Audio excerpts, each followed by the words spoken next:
गजेन्द्र वदनं लम्बोदरं सुन्दरं प्रस्यन्दनं मधुगन्धलुब्ध व्यालोळ गण्डस्थलं दन्ताघात विदारितरे रुधिर सिन्दूर शोभाकरं वन्दे शैलसुतासुते गणपति सिद्धिप्रद्य कामदः तुम आयुर्देहि यशोर्देहि श्रियं देहि तुम्हेव च पुत्र पौत्र प्रपौत्र च देहि मे गणनायक ओम अपवित्रो पवित्रो वा सर्वावस्थां गतोऽपि वा जः स्मरति पुण्डरीकाख्य सर्वभ्रान्तर शुचिः पापहं पापकर्माणि पापत्म पापसम्भवं त्राहि मां पुण्डरीकाख्य सर्वपाप हर हरे। बोलना बोलना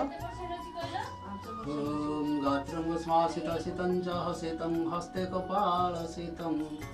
ओठाङ्गचं शीतं शीतश्च गुसहे कर्णसितो कुण्डले